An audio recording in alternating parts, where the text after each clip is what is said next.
মুসলিমের হাদিসে আছে বনি ইসরাইলের এক ডাকাত, বনি ইসরাইলের এক হত্যাকারী, এক নাফরমান, এক জালেম 99 জন মানুষকে হত্যা করেছে। জোরে বলেন কতজন? 99 জন মানুষকে হত্যা করেছে। বুখারী এবং মুসলিমের হাদিস, যেন তেন হাদিস না, কঠিন হাদিস, বুখারী এবং মুসলিমের হাদিস। কতজনকে হত্যা করেছে? জোরে বলেন।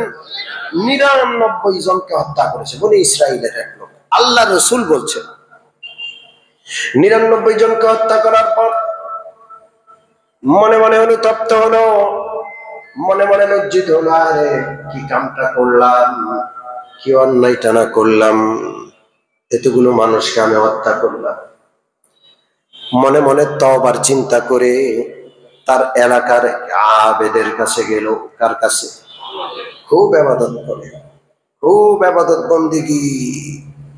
আবেদের কাছে গিয়ে বলল, আবেদ সাহেব, আমি তো 99টা খুন করেছি, এখন আমি অনেক অনুতপ্ত, আমি একটু তওবা করতে চাই, আমার কি তওবার কোনো পথ খোলা আছে? আমি কি তওবা করলে কবুল হবে?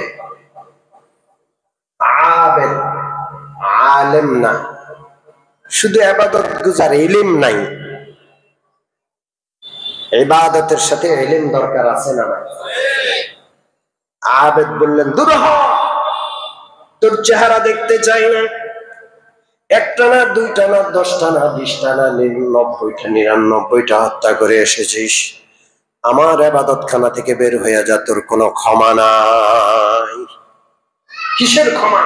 99 জনকে হত্যা করেছিস, কিভাবে ক্ষমা লাভ করবি? এই হত্যাকারী গুনাহগার ডাকাতের মেজাজ খারাপ হয়ে গেল। সে নিরাশ হইয়া 99 পরে এই আবেদকে ধরলো, তারেও হত্যা করে 100 সংখ্যা পূর্ণ করলো। 100 সংখ্যাকে কি বলে? সেঞ্চুরি। কি করলো? যেহেতু আমার ক্ষমাই নাই আর তুইও আমার আখিরি মুহূর্তে নিরাশ করলে, তোরও দুনিয়াতে রাখবো না, ওরেও হত্যা করে ফেলছে। এখন কয়টা পূর্ণ হইল? আহা, রাগ করে, রাগের মাথায় হত্যা করলো, অনুতপ্ত তো আছে। বুখারী মুসলিমের হাদিস।